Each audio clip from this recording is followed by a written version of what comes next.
Yes, check one.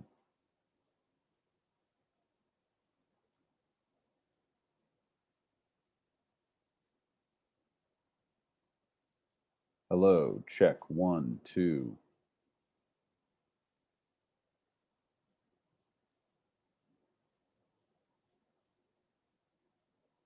Check. Check one, check two, check one, check two. Whatever. Let it do it automatically.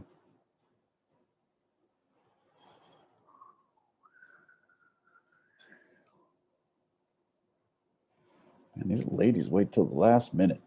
Hi, Soph.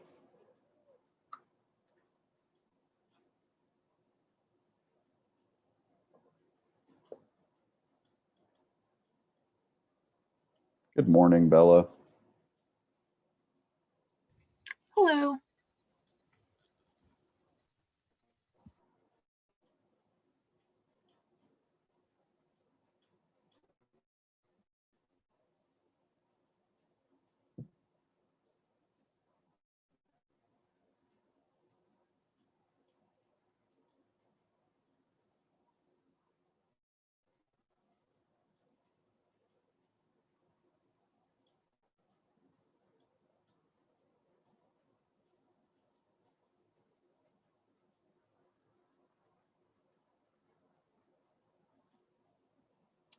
Morning, everyone. We'll wait just another minute or two to see if anyone else joins us.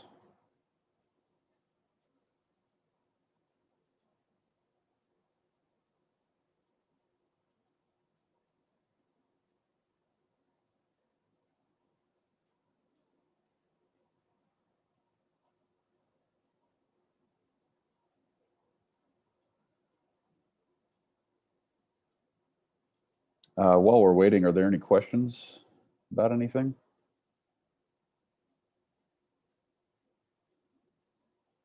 Okay.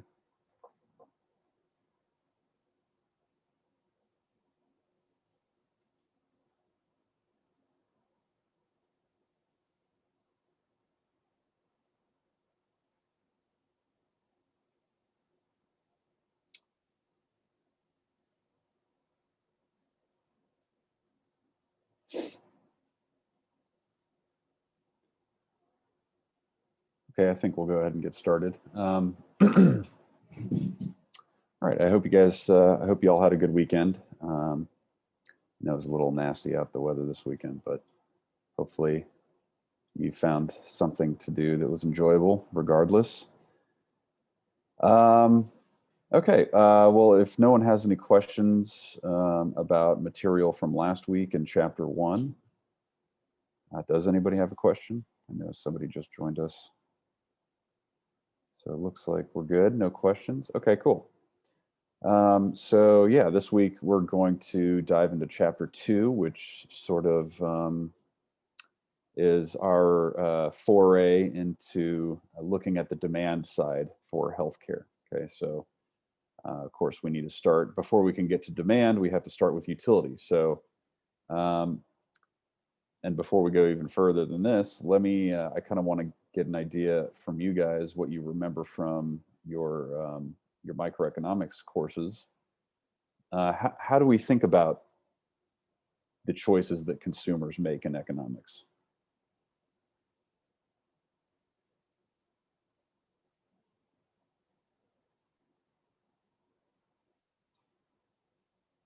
Anybody? We usually think of the consumer as rational and wanting to make the choice that will make them the happiest or the best off, pretty much. Great, that's very good. That's exactly right, Bella. Good job. Yeah, so we usually develop the framework in terms of utility maximization, right? The consumer is trying to make themselves as best off as possible. But of course, there are some constraints, right? We have limited resources, and typically, the most basic resource for a consumer is income or budget, the budget constraint, right? So, good. So, who can tell me what we're looking at right here?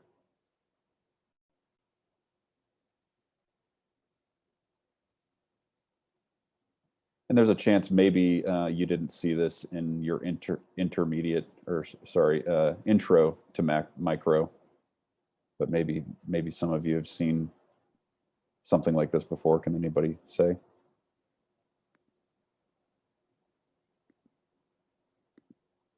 Blythe, I see you're unmuted. Did you have something you wanted to say? I don't see any chart or anything. It's just like utility and health with the guy in the IV. Oh, you don't see a, oh, my bad. Sorry. I wasn't sharing my screen. There we go. Can you see it now? Yeah. Okay. Yeah. So what are we looking at here? Budget constraint? Okay. Yeah. There is a budget constraint here. That's actually the blue, sort of dark blue line there. What else do we have? A utility line? Close. It is related to utility. The labels might give you a clue. IC1, IC2. Anybody know what those are called? Indifference curve? Yeah, good. Indifference curves. That's exactly right. So, so what we see are some indifference curves and a budget constraint. And what else? What else do you guys remember about this? Can you tell me anything about? How should I say this? What is the relationship between IC1 and IC2, for example? What are these curves, indifference curves, representing?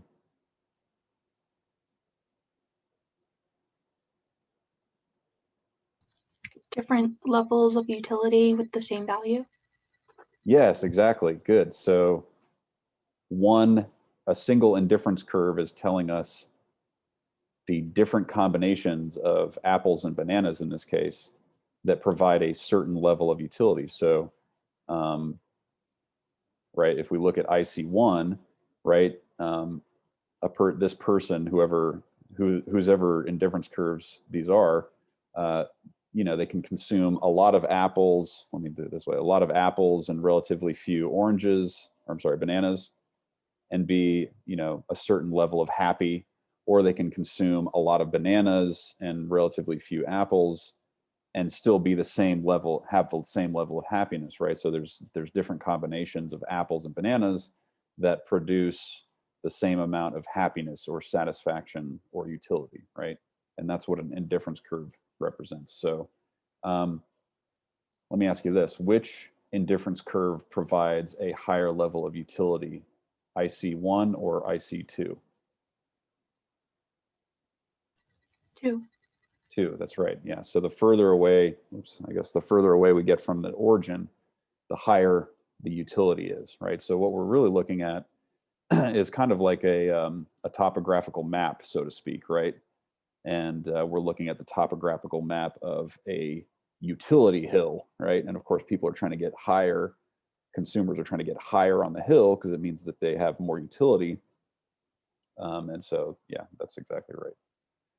So, if you haven't seen this before, don't freak out too much. I mean, it's nice to know what these things represent. And if you don't really know, we can talk about it more. But we're not going to be doing a ton of like indifference curve analysis, but I did want to see how many of you had seen this before. So, but within the realm of health, right? Health is a little bit more complicated than apples and bananas, right?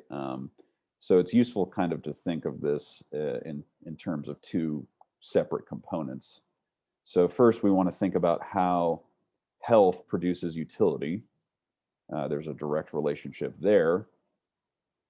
But then we also want to think sort of, well, what are the things that affect health, right? If health affects utility, what are the things that affect our health? Okay, so that's kind of the framework or the two different components that we're going to be thinking of here as we go through this chapter. Okay. And as always, we've got some learning goals here. Okay, so first of all, one thing you want to be able to do at the end of this chapter is feel like you've mastered the model of health as a durable good and asset that produces happiness or utility. Okay, so that's basically what we're building here as a model of health.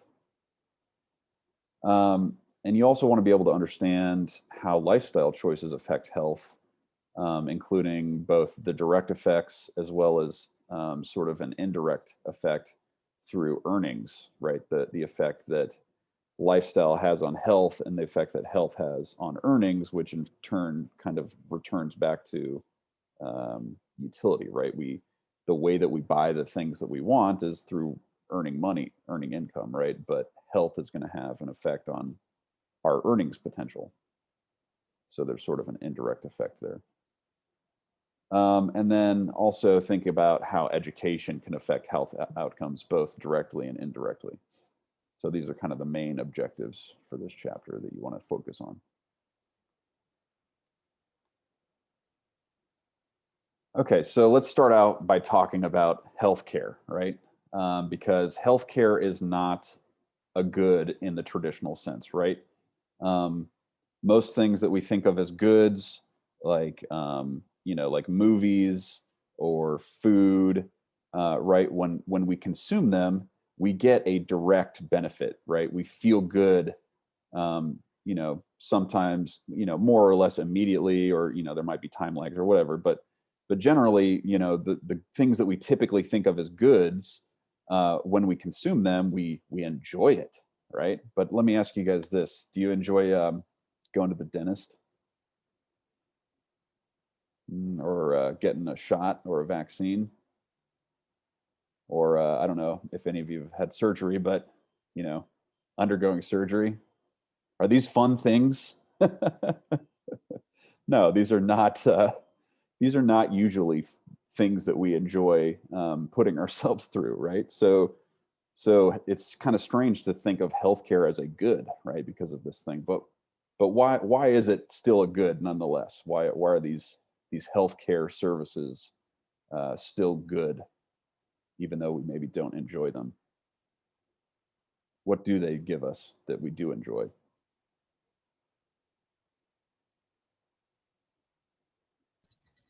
They give us a better standard of living through better health. Yeah, that's exactly right. Very good. Right, we put ourselves through these sort of torturous things because it improves our health, that we get enjoyment out of not only the health directly, but also our health can have an impact on other things that we enjoy, right? It's much more enjoyable to go to the zoo when you're feeling good as opposed to when you're feeling sick, right? So in both cases you're consuming a trip to the zoo, but doing it when you're healthy is much more enjoyable than when you're not healthy, right? So there's sort of both a direct effect of health on utility and an indirect effect, right? So that, so really how we're going to approach this is thinking about health as a durable good, right? And like I said, it provides us directly with utility, and we can improve our health with healthcare, right? And we can also think about the other activities uh, that we partake in life as affecting our health as well, perhaps in a positive way, perhaps in a negative way, right? But then these other activities also directly affect our utility and might be augmented or diminished by our health, right? So you kind of see that the arrow there goes through health. So these other activities, uh, affect our utility, but there's sort of an interaction with the level of health that we have, right? And the arrows are kind of indicating causality, right? So there's a causal relationship here. Right. So that's kind of the approach we're taking, right? So this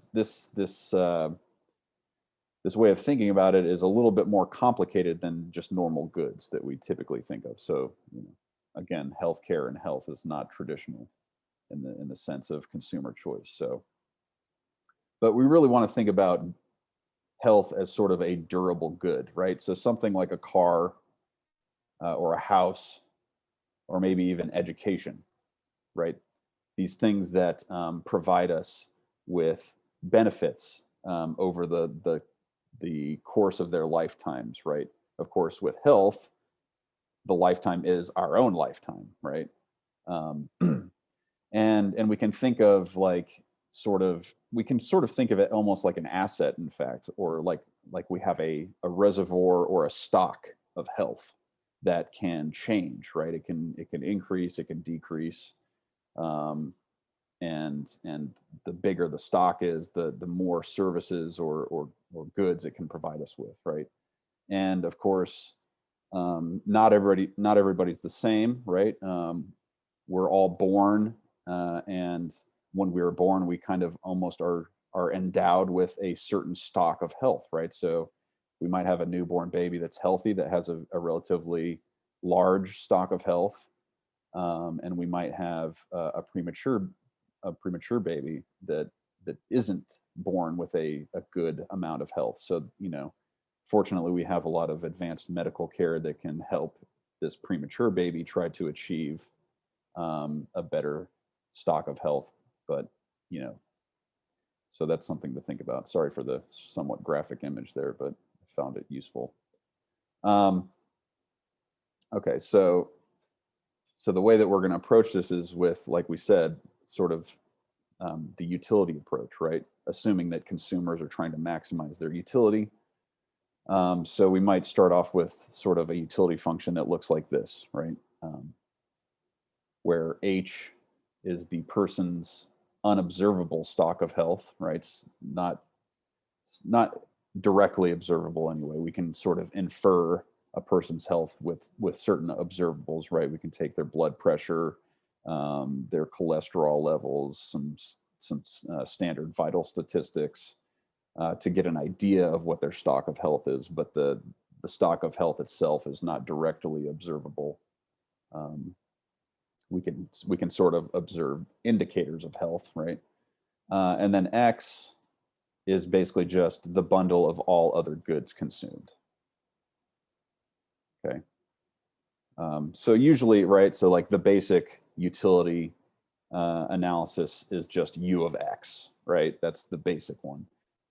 Goods that are consumed provide utility, right? The goods X, whatever's in that bundle of goods are the inputs, and the output is happiness or satisfaction, right?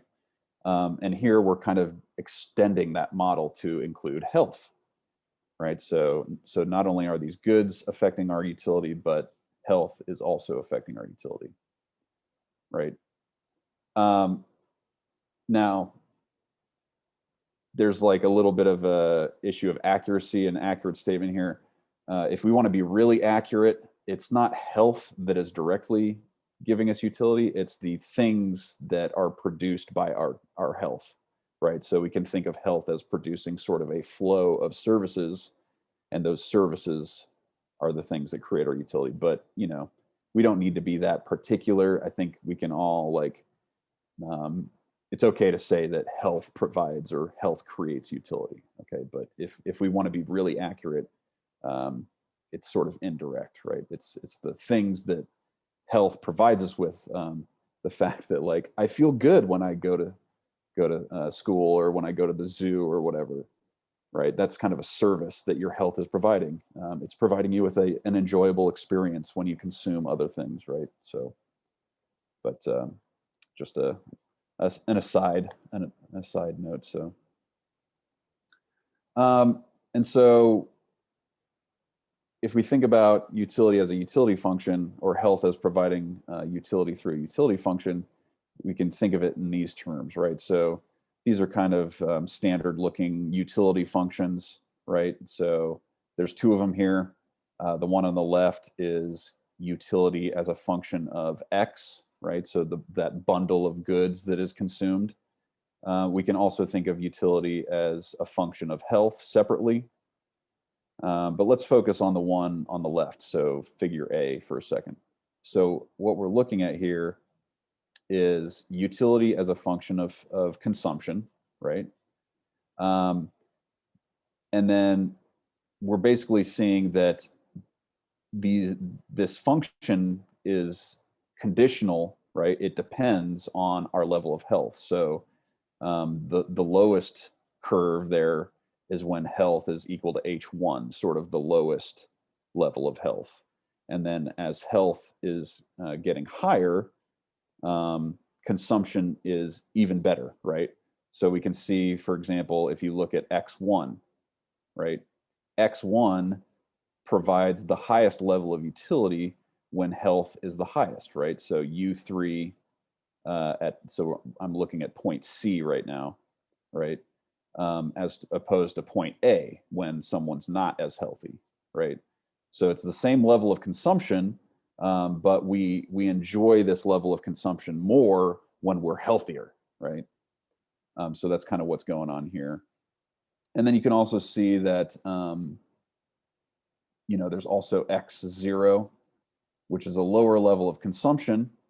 And we can see that the same amount of utility is obtained at X0 and X1 if the person's health is a little bit better, right? So just again, illustrating that there's sort of an interaction going on here, right? Between health and consumption. Better health means that given a certain level of consumption, we can enjoy that level of consumption more than if we're less healthy, right? Okay, any questions so far? Are there any other observations here? What's with the shape of these utility curves? Why, is there anything to say about the shape of them?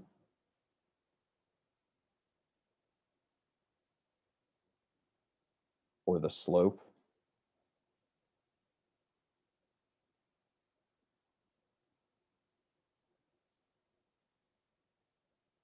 So what is the slope of these utility functions in figure A?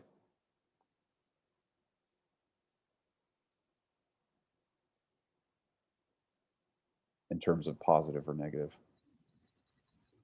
It's positive. Yeah, positive slope, right? So that just means that whatever is in X is a good, right? And if we get more of it, then we are better off. Okay, so there's the positive slope aspect. Obviously, the slope's not constant, though, so what does that mean?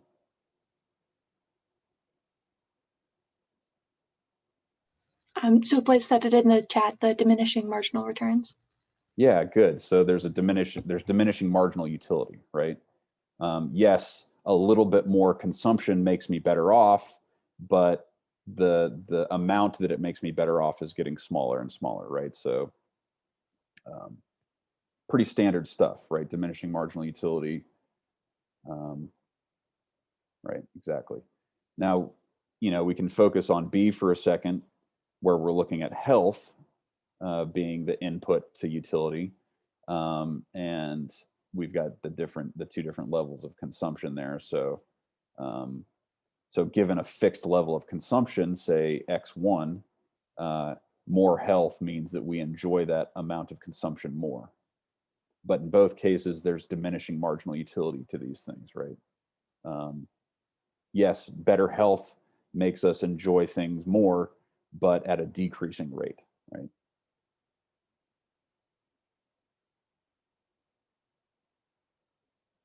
Okay, so we can look at like basically the same information here in a different way, right? And we saw these things earlier, right? These are indifference curves, right? The same level of utility produced by different combinations of X and H. So we can put the two goods here on our X and Y axis. So we've got X on the X axis, health on the Y axis.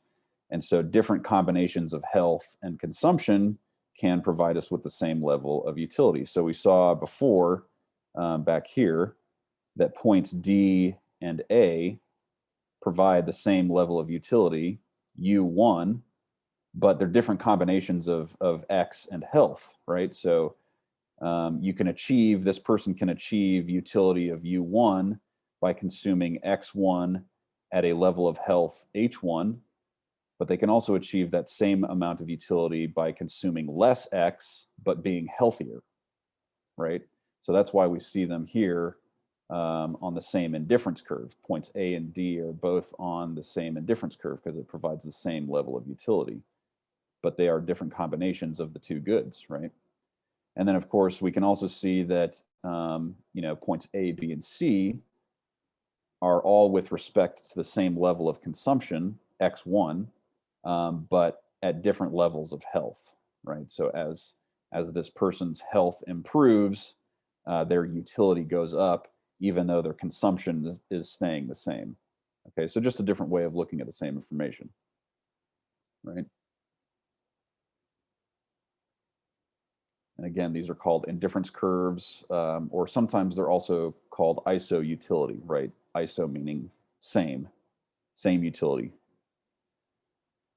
All right, and just to compare that to the figure A from the previous slide, right? So those are the same corresponding points.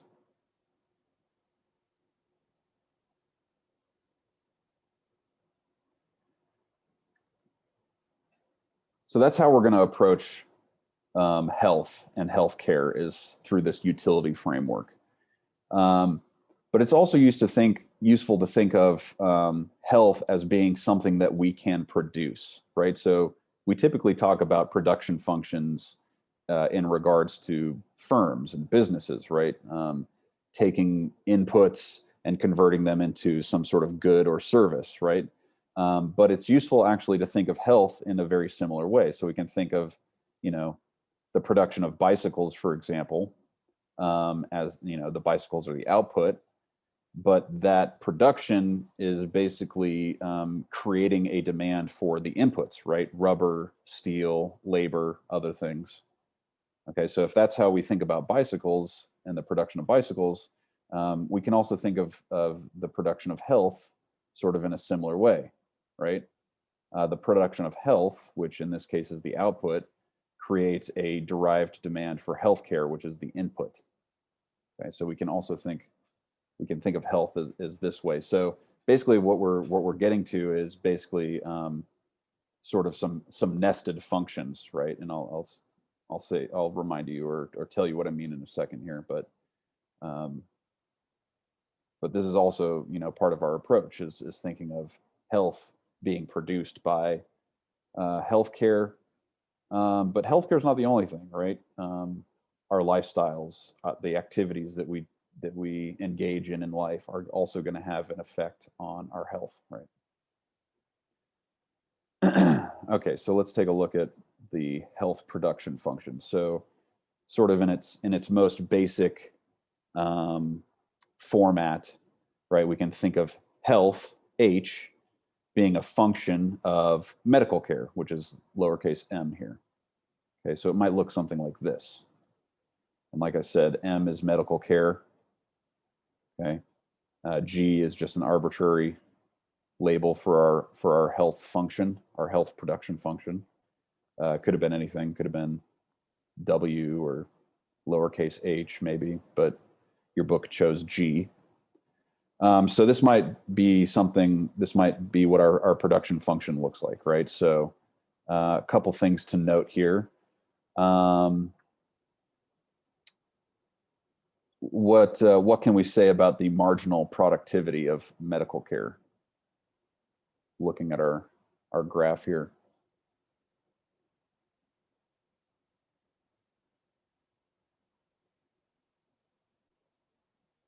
In other words, how does an additional amount of healthcare impact health?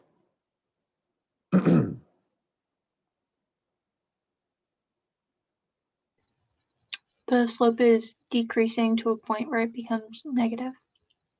Okay, good. So, yeah, I think the first thing to observe is that at least at low levels of medical care, there's a positive impact of medical care on health, right? So in other words, there's positive marginal productivity, right? But it's decreasing, right? So diminishing marginal product. And then it looks like at some point, the marginal product of healthcare or medical care actually becomes negative, right?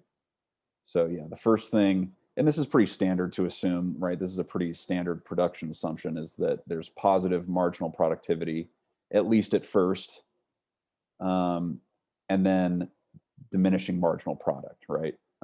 And I've got here sort of some mathematical notation here, right? So another way of saying that the marginal product of healthcare is positive is to say that the first derivative of this function is positive, right? This, or in other words, the slope is positive, at least at first.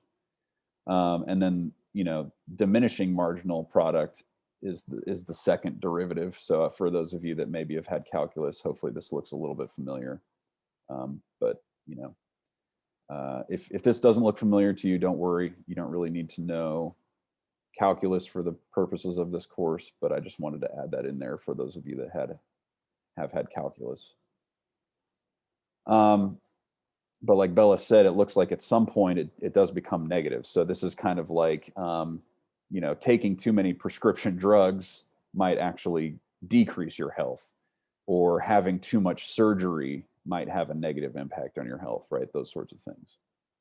So there might be a point at which medical care actually produces less health. So that is a possibility, and that can be part of our model. It's not a big deal.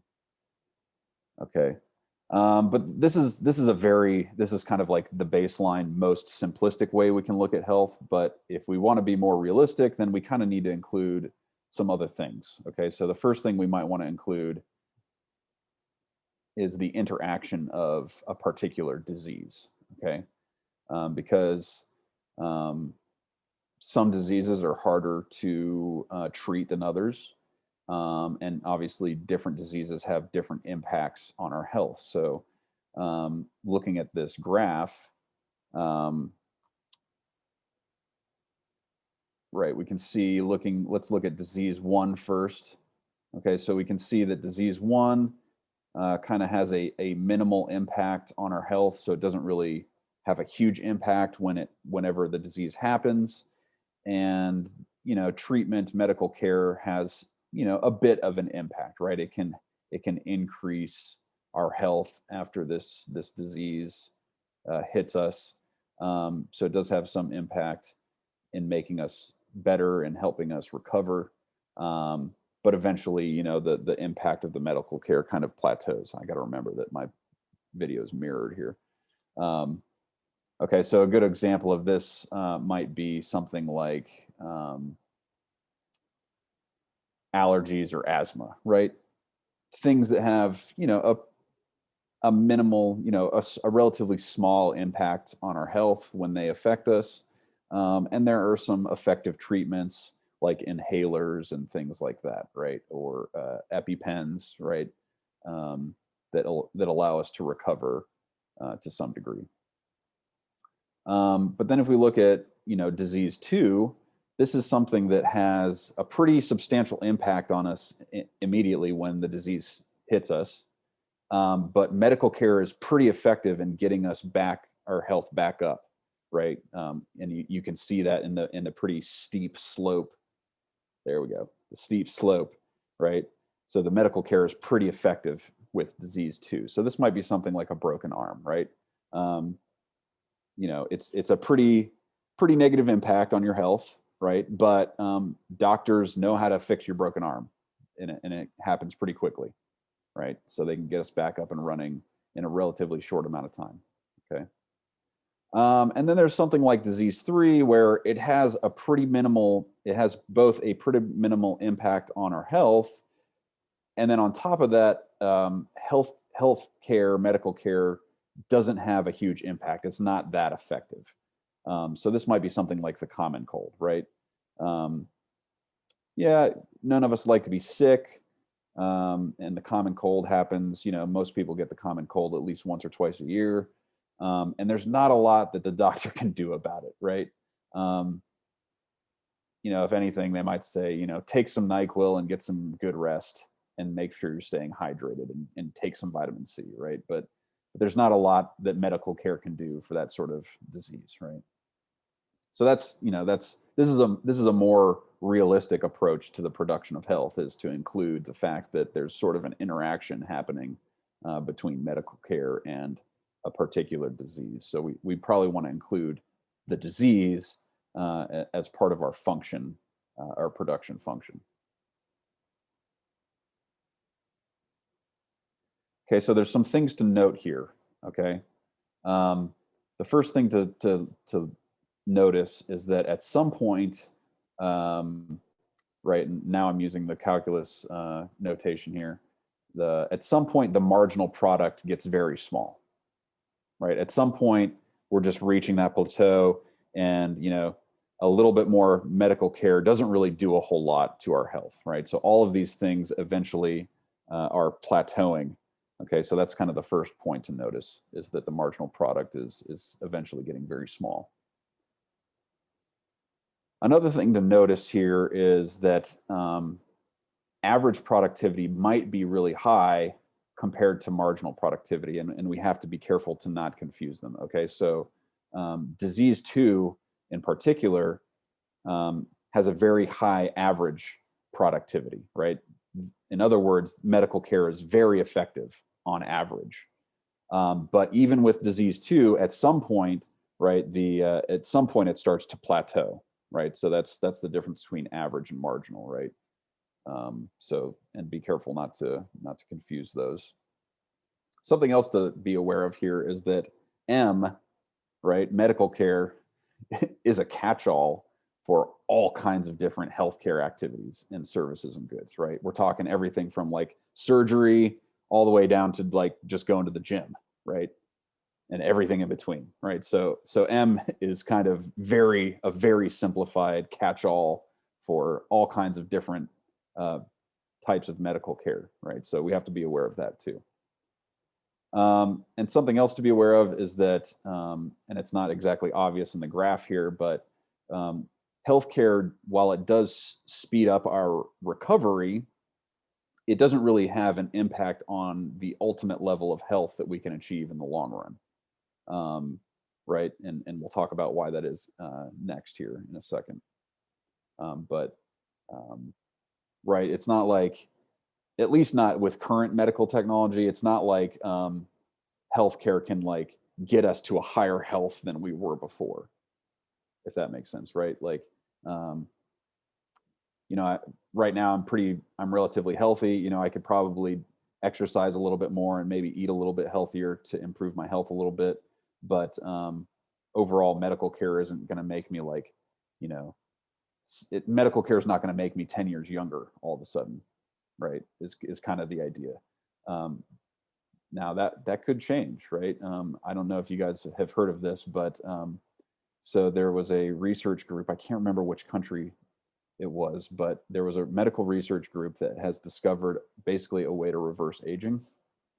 So if any of you have taken biology or genetics or any class where you learned about DNA, there's something called a telomere that's on the end of every strand of DNA, and its sole responsibility is to repair our DNA, because our DNA breaks down over time, and that's basically the cause of aging.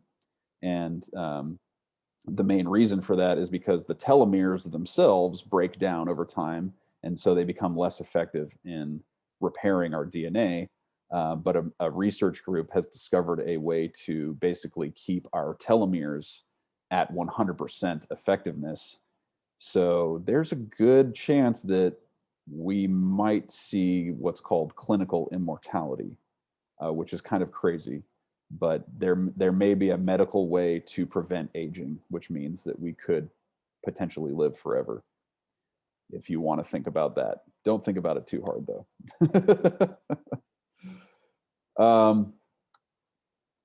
Okay, so what we're really saying here, right, sort of to recap a little bit, is that health is a good way to think of it as like an asset or a durable good, like a car or a house, right? Something that provides us with benefits over a long period of time. But like pretty much any asset, health depreciates over time, right? It's what we call aging. But there's nothing inherent about aging, right? There's nothing fixed about aging. And we can see that in the evidence in terms of life expectancy increasing over time, right? So basically, one thing that medical care and medical care technology has been able to do is reduce the rate that our health depreciates over time. and we basically just talked about that, right? So it may be feasible that we can eliminate the depreciation, which would be quite amazing. So, we might be able to, sort of think of health kind of in terms of like something like this, right? So, right, on the x-axis is sort of time, right? So we start at birth, and then as we progress to the right, we're getting older, we're aging, and then on the y-axis is our stock of health, right? Our asset. And so we're born sort of with a certain amount of health.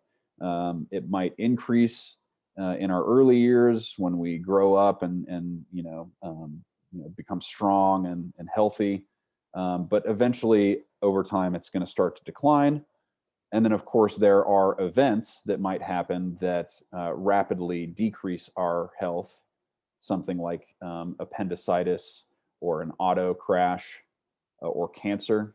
And then, of course, we can consume medical care to try to help us recover some of our lost health, right? So you kind of see these dips, which is presumably when we have some sort of disease, and then it kind of has a bit of a recovery, which is presumably from the healthcare, right? So appendicitis is the dip, and then the recovery is the result of some surgery, or auto crash is a dip in health, but then the recovery is also surgery in this case.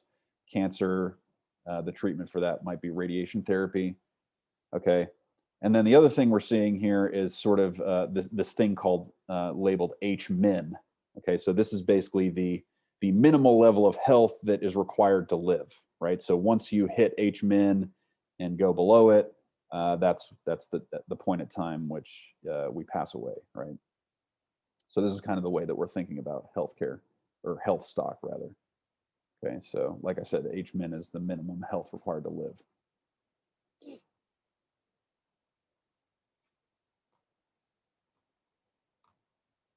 All right, any questions so far? I feel like I'm moving kind of at a quick pace. We might end a little bit early today, which I'm sure you guys don't have a problem with. Okay, no questions. Good, let's continue then. So basically everything we covered so far is the way that we're going to think about healthcare and a consumer's choice for healthcare. And in the next chapters, we're going to take it to the next step, which is deriving the demand for healthcare, right? So that's how consumer choice works. We start with utility and maximizing utility. And then the next step is to derive demand from the utility that people get using, combining utility maximization with budget constraints, right? Making those two opposing forces come together, and that's how we derive the demand for healthcare, or any good for that matter. But so that's what we're going to do in the next chapter. But for the rest of this chapter, we're going to kind of look at the impacts of lifestyle on health, right?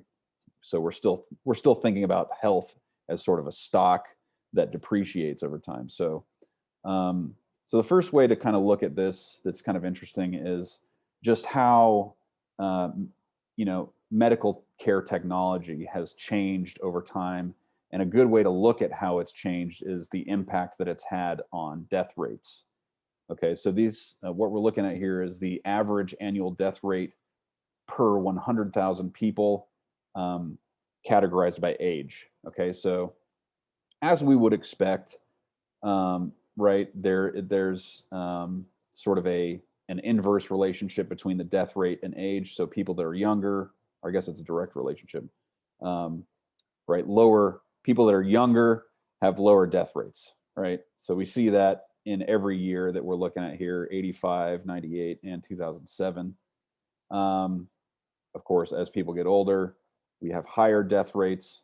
But what we're also seeing is the changes in death rates over time, right? So just looking at people from age 1 to 4, the death rate per 100,000 people in 1985 was 52, and in 2007 it's 29, right? So, and again, this is largely because of the increases in medical care technology, right?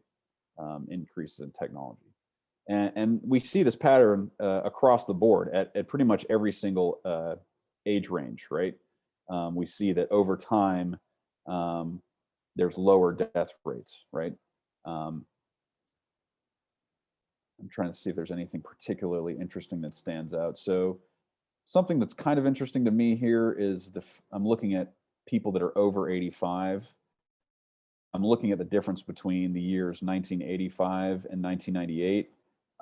There was a huge improvement there for people over 85, right? The death rate didn't go down that much. It went down substantially more between 1998 and 2007. So that's pretty interesting to me. Exactly sure what is driving that. But that's something interesting to note here. Anything else? Is there anything else interesting that y'all notice?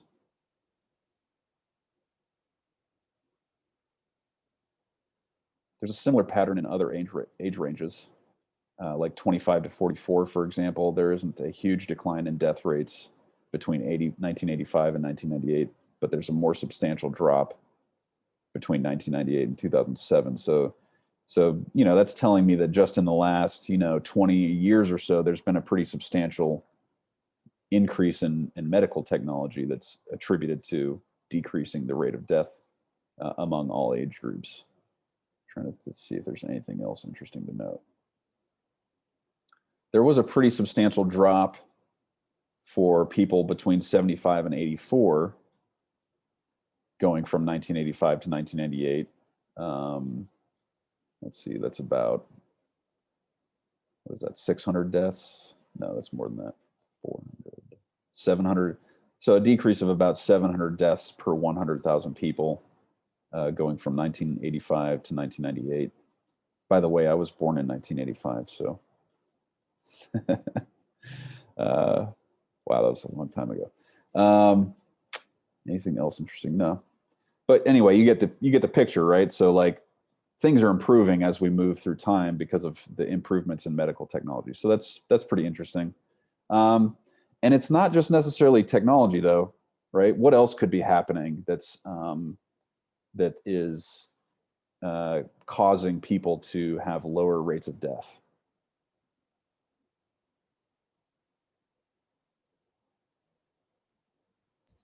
Better standards for safety.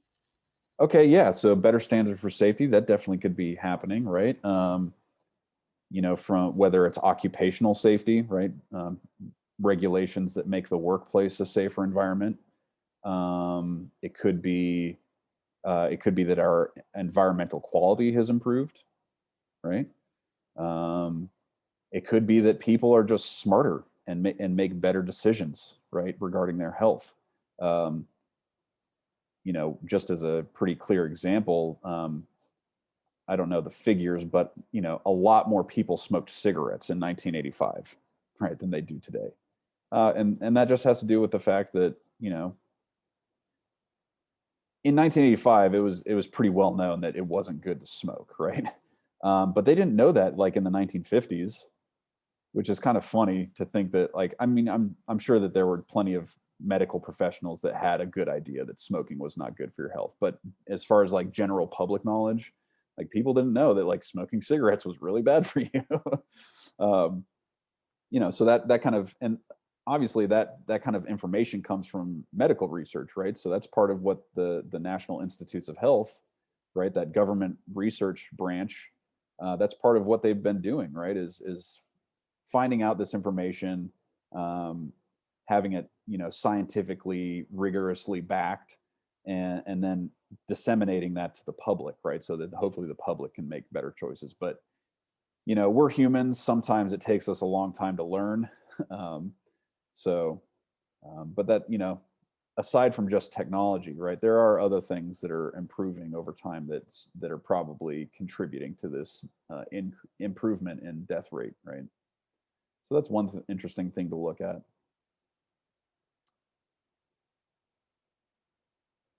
And so I think that's kind of a good segue, right? So what we're really doing like the ultimate model of health production is going to be all encompassing. It's basically a model of consumption and health. So it's not just medical care that produces health, it's our lifestyle, right? And so we need to include the things that we consume in our production function for health. Okay, so here we've got XB and XG. Okay, so pretty straightforward. XB is consumption that is bad for our health, and XG is consumption that's good for our health. So that's why you see the negative and the positive sign above those. It's because the signs are showing us how the consumption of those things affect our health, right? So, right, XB, consumption that's bad for our health, XG, consumption that's good for our health. So I'm going to go back to that little diagram I had earlier, right? So we have health and we have healthcare. So that's M, right? And then we had the other activities, right? That's X. And X can have a negative impact on our health, but it can also have a positive impact on our health. And we have to remember that these other activities are also providing us, not only are they affecting our health, but they're also providing us with utility. So, right, we might be inclined to say, oh, well, we should never consume anything that's in XB because it has a negative impact on our health. But we have to remember that the consumer is not only concerned about health, right? They are concerned about utility, right? They're trying to maximize their utility. So although XB might negatively impact health, it might have a huge impact on utility, right? Skydiving might be a good example, right? There's a good chance that if you well, I shouldn't say there's a good chance. There's a slight chance that if you skydive, it might end your life. But it's also probably, for some people, one of the most thrilling, exciting experiences that you could ever have, right? So that might be one example. Trying to think of maybe another example. Scuba diving with sharks might be another example. And then you have to think about, for people that do choose to smoke cigarettes, why are they doing that? Well, they're more than likely aware that it has a negative impact on their health. But the reason that they do it is because they feel like the utility benefits outweigh the negative health costs, right? So, so we're not saying that people shouldn't consume XB,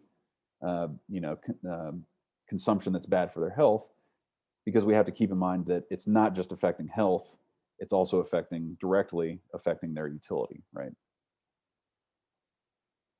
So this is kind of the final format that we're thinking of the production of health is in these terms.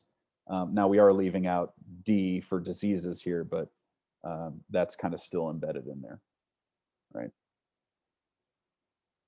Okay, so to really get a good idea of how lifestyle impacts our health, it's useful to kind of look at the breakdown of leading causes of death by age group, and then it's further broken down by cause of death, right? So here we're looking at relatively young people, right? Ages 5 to 14 and ages 15 to 24. Okay, and then right below the header is the death rate, right? So we saw these earlier. So 15.3 deaths per 100,000 people in that younger age group, almost 80 deaths per 100,000 people. I don't know what year this is from, unfortunately, but probably relatively recently, maybe 2013 or something like that.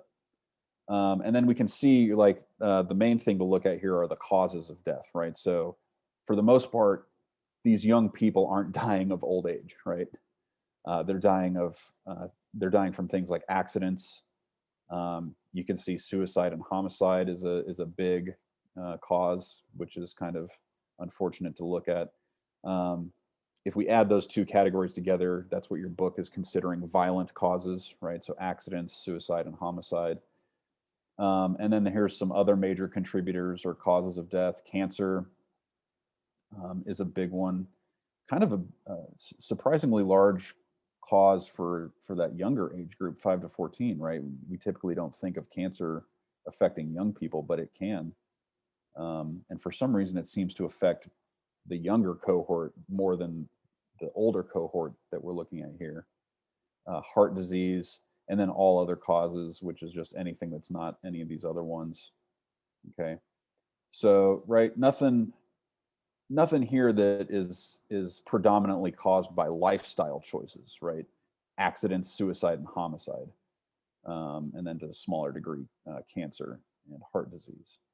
And then as we progress to older ages, you know, some similarities here, right? So people between 25 and 44 are mostly dying from accidents, suicide, and homicide, and then to some degree cancer. But now, you know, so now we're seeing some other things that we didn't see earlier, right? HIV, heart disease, right? So some things that, okay, now we're starting to see some evidence where, you know, maybe we can see that lifestyle choices are having an impact here, particularly with heart disease, right? And HIV as well, right? And then as we progress further, now we're getting into like closer to elderly people, right? 45 to 64, not quite elderly yet, but now we're really starting to see a change here, right? So now we don't see accidents and suicide as the predominant causes, right? Cancer and heart disease are the predominant causes. So now we're really starting to see, okay, these are probably mostly tied to lifestyle, right? If you don't eat a nutrition and healthy diet, that's going to contribute to your risk for heart disease. If you smoke cigarettes, that's going to contribute to your likelihood of having cancer or increase your likelihood of getting heart disease. And then we also down at the bottom start to see some other things that we didn't see previously, right? Stroke, liver disease, also strongly tied to lifestyle choices, right? And then by the time we get to these last age groups, we're really starting to see the effects of lifestyle, right?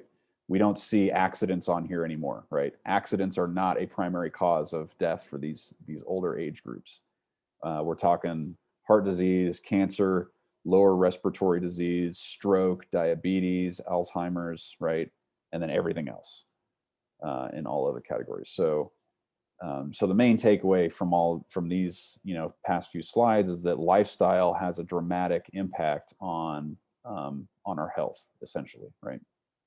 So, all right. Are there any questions? No questions. Okay. Well, unfortunately, this is all the material I have for you today. Whoops! What happened to my screen? There we go. So we will just have to pick up from here next time. So next time we will probably get, we'll definitely finish this chapter, and then we'll probably get a little bit into chapter 3. So, and chapter 2 and chapter 3 are pretty closely related to each other. So your next homework will be over chapters 2 and 3 together. So you won't be assigned a homework this week. It'll probably be assigned next Monday. But you do have your homework for chapter 1, which is due tomorrow. So make sure you finish that and get that submitted.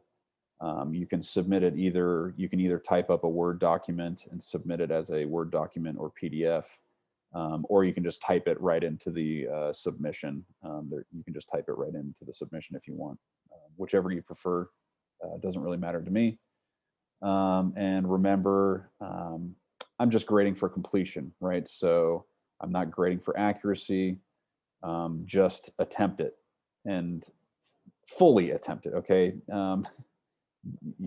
If you just write a couple of words, I'm not going to count that as an attempt, okay? You need to have a well thought out response, okay? Otherwise, you will only receive partial credit. If you don't turn it in at all, you won't receive any credit. But you know, that's what you should be focused on now. So finish up your first homework there for chapter 1. If you haven't already, go ahead and read all the way through chapter 2. And we will pick up here next time. Next time we're gonna take a little bit more closer look at particular lifestyle choices.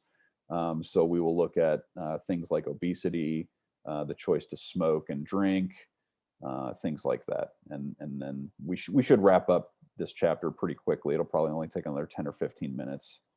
And then we'll get into chapter 3, which is where we really start to derive the demand for healthcare from this utility model that we've developed in this chapter. So, so that's where we're headed. All right. Are there any questions?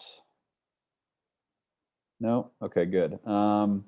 I'm working on the recordings for chapter 1. I'm trying to make them, I'm trying to cut them down a little bit. So I'm doing a little bit of video editing. I'm cutting out some places where there's long periods of silence and things that we don't need, so that it's a bit more abridged for you. But as soon as I'm done with that, I'll have that posted for you. And I have been recording this lecture too, so I'll do the same thing with this and have that posted as soon as I can. So you'll have that for a resource. And if there's no questions, I will say good day, and I'll see you on Wednesday. All right. Take care. Thank you. Yep. Bye. Thank you. Goodbye. You're welcome.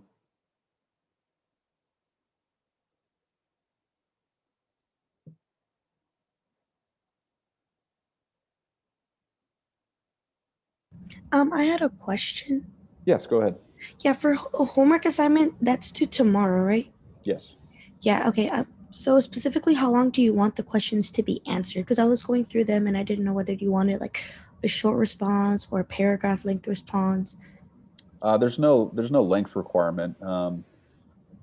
Just answer it.